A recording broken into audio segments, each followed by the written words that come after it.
because I do think that I'm worthy of these things, but I guess the question comes down to, are they worthy of me?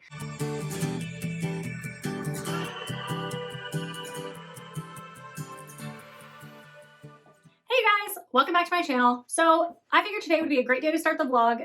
It is July 31st, so we're at the very end of the month, which means we're going into our low buy, no buy tomorrow. I've already started my list on Amazon for August 2023. That way I can just add stuff to that and review it later and see if it's something that I still want, or if it was going to be like an impulse purchase for myself. So that's step one and getting that set up. I want to talk to you guys a little bit about the purses I have. I have really been whittling down my collection even more so since the last videos.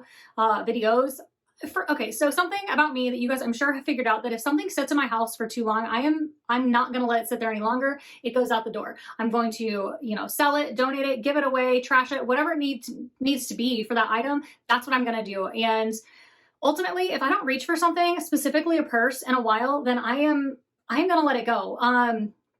And sometimes that's harder than others. Like my Speedy Bee 25 was hard, but like I talked to you guys about, it was more so of me finding my worth within a brand name and a purse, and people thinking more of me than maybe I am, or potentially me thinking that people think more of me, because in reality, people don't think about others that often or in that way typically.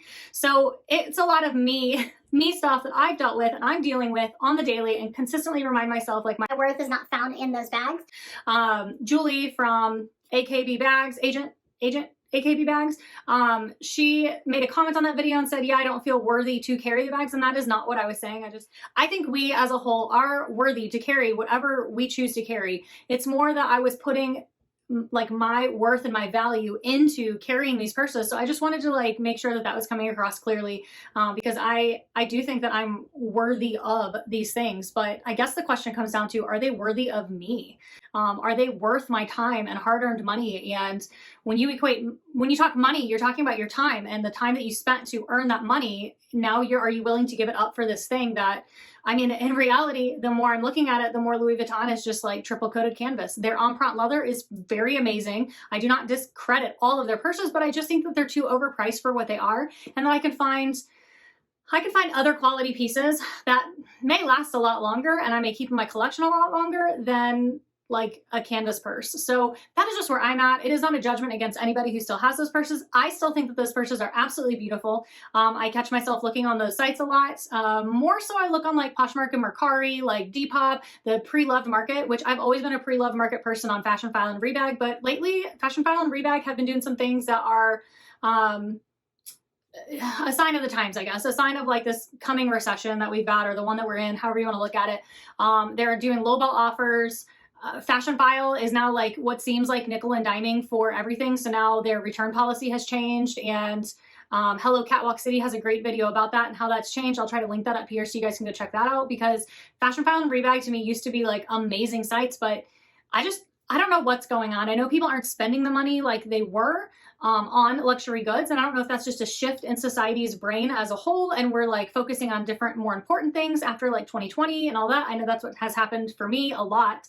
Or if it's just like people are holding their money because they're nervous about what's coming, what's to come with this economy and in the US anyway. So with that all said, I've also been showing you guys some replicas that I've gotten from DH Gate. And in buying replicas, again, I have zero judgment to anybody who buys them. For a long time, I was against them, and then I was for them and against them and for them. And I've just learned a lot about my belief system within that. So I had found like a Chanel tote bag at a flea market, and I'm actually just going to donate that. I got two fake Gucci Soho Disco. I'm for sure going to donate or give away one of those, the brown one, like the caramel one, but I do like the black one. The problem with those for me was they were not, I didn't look at this before I ordered them, they were not made out of leather, which some of those bags are still made out of leather, and you're paying a whole heck of a lot less, but these weren't. They were like the PU, the fake leather.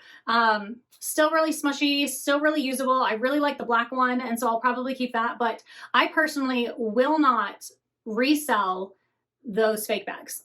So unless somebody absolutely knows that it is a fake bag, and typically you can tell by the price because the Hermes bags that I purchased, The Hermes bags, Fomes bags that I purchased.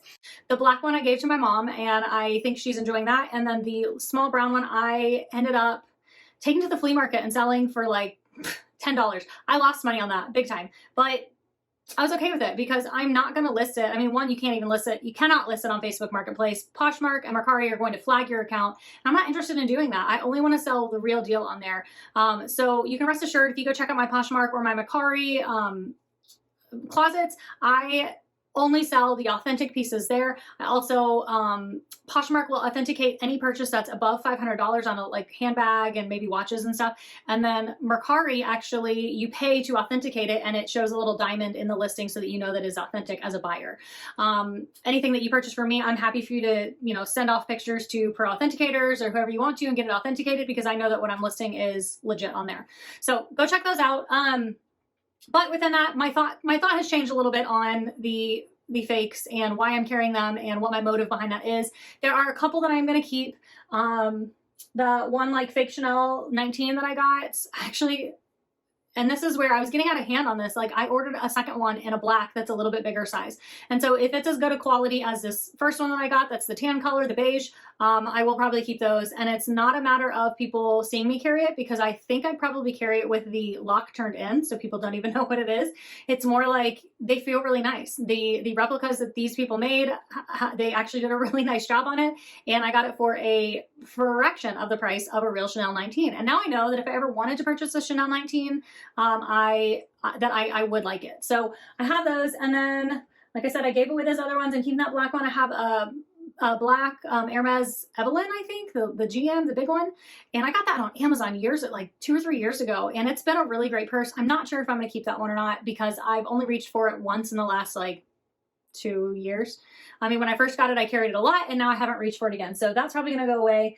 I'll do a whole updated, like minimalist-ish luxury collection down the road because I'm still trying to get it all settled. With that said, and the low buy, no buy coming up, I did purchase a few new purses. They're legit purses.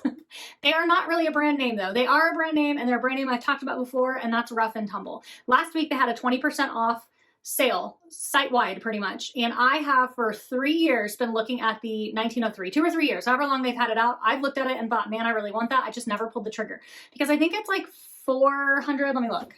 So it's normally $478. And since I was wanting to put that money towards like a Louis Vuitton or whatever, I just never wanted to pull the trigger on the Rough Tumble and take that money away from a Louis Vuitton purchase or whatever. So it's normally $478. They were doing 20% off. It was $96 off. With shipping and tax, it ended up being $424. So I cannot pass this up. I have a Rough Tumble pinch bottom traveler in the wolf color. This is like the most soft, luxurious leather. It just gets better with time because it's that kind of leather that's so soft and smushy. The only thing that I thought about with this is potentially selling it to get it in black because for sure I would carry it in black. I don't reach for this often, but when I do, I always wonder why I don't reach for it more. So I'm not certain that I would get rid of this. However, Rough Tumble, I'll get to that in a minute. So I did get the 1903 and I got it in, it's the original size. So there's a smaller size in this and then a large size. So this is kind of like, I guess you'd call the medium. And it's the original, it's Selkie and Cognac color, Marseille lined flap. So that's what this is. And then it was one of the last ones. So they already had it pre-made in their marketplace, in their store, whatever. So it comes like this and it has a zipper on the back here. And you can see that there's like this lighter brown marbled with like a darker brown and then this dark brown strap that goes around. So on the outside, there's a zip pocket here. You flip it over, it's got this cool latch here that you just push that through and it latches on and then you can just take it back off. So when you open the flap, you've got an inside zipper right here, and then on the very inside, you have 2 slit pockets, which are hard to show because it's a dark interior. You've got a D-ring right here, and then right here is a key fob that's attached there. So you can put whatever you want on the end of that. Some people put like hand sanitizer, some people put their keys, whatever you want to put. And that is the 1903. They also have the 1904, which I think turns into a backpack as well, but look at how like smushy this is. It's so good. It's so good. So I really love that. And what I especially love about it is the minimal branding. There's their brand, their logo, Rough Tumble. Now, I went with this because this is the brown color I wanted.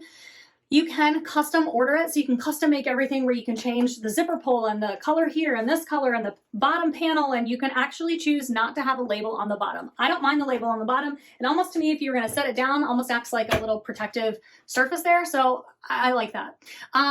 So while I was talking about this purse, when I was talking about this purse in the Wolf and talking about potentially like selling it, not selling it, whatever, that brings me to Rough Tumble now has a Rough Tumble pre-loved site. So if you go to their main page and you go to shop and the drop down, it's going to take you to Rough Tumble pre-loved. It's at the very bottom. You can click it and it'll take you to a site where people go in and they list their purses. Now, what I haven't really looked into is it does say that when you list it and when you sell it, you get 110% credit towards their store.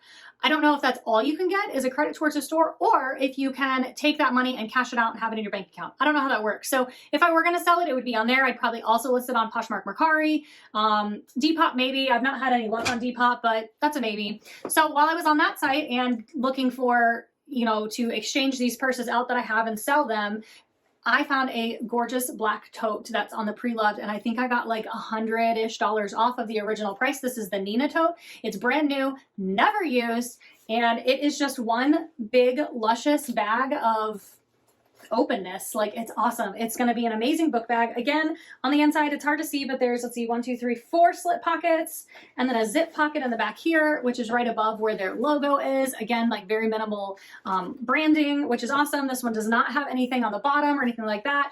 It's, again, like I said, it's just hard to show the inside, but there you go. 4 slip pockets there, a D-ring, and then it also does have a key fob here. So they include that, I think, in all their purses. But this is just so awesome. Again, this leather is the same as all 3 of these leathers, I believe, and so they are going to wear perfectly. So I got one more. It's not here yet.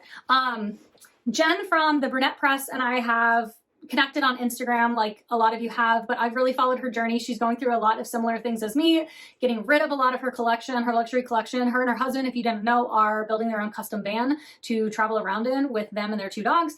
And I'm super excited for her. So we've talked a little bit about that and kind of what life is bringing us and taught us. And within that, I was on Poshmark last night. I was actually going through the list of things that I loved and taking them off because there's not another purse that I need. I didn't even really need these, but I am going to get rid of some purses and I can tell you about that later. So I found that, and then I saw on Poshmark, it always pops up when you go into like my homepage, it pops up now like Rough Tumble bags because I was looking to buy them pre-loved previously before like their sale. And this one popped up and it's called the Little Book Bag, and I will scooch over so I can insert a picture here. And when I get it, I can also show you the purse itself, maybe later this week if this doesn't drag on too long. But it's called the Little Book Bag. And y'all remember that Coach purse I got? Let me grab it real quick. So if you guys remember, I had a Coach City bag that was like a cognac color.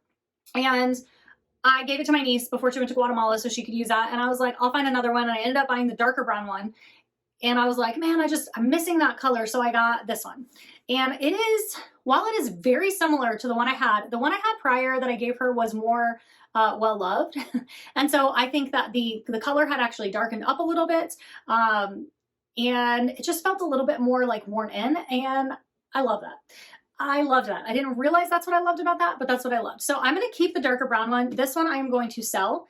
So you can find it on my Poshmark and Mercari if you want. This one is going up for sale. I do always purchase an insert for it. It's actually an insert for a Chanel. So it doesn't quite fit exactly, but it fits like close-ish enough that it gives the bag a little bit more structure. When you take it out, this like likes to close on itself a little bit. But the thing about this purse is it is really great. It holds a ton. But the one that I'm purchasing from Jen, I was looking at the measurements and it's around the same measurements. Maybe I'll hold on to this one until I get that one, maybe later this week, and I can do a comparison video, but it's that kind of leather. So it's quality leather. This is glove tanned leather by Coach, and it's a vintage purse and it's beautiful, but I just don't think this is for me. And that other one that I'm getting from her is very similar color. I'll try to put that picture in here again. So I'm pretty excited to let this one go. And this is in like brand new condition, even with this. Let me take that organizer out so you can see it. It's like in brand new condition, like so good. It's really, really a great purse. I just don't need both of them. I don't need 2 that are very similar in color and serve the same function. In fact, I think the one that I'm getting from her is just a tiny bit bigger, so it can actually hold my iPad and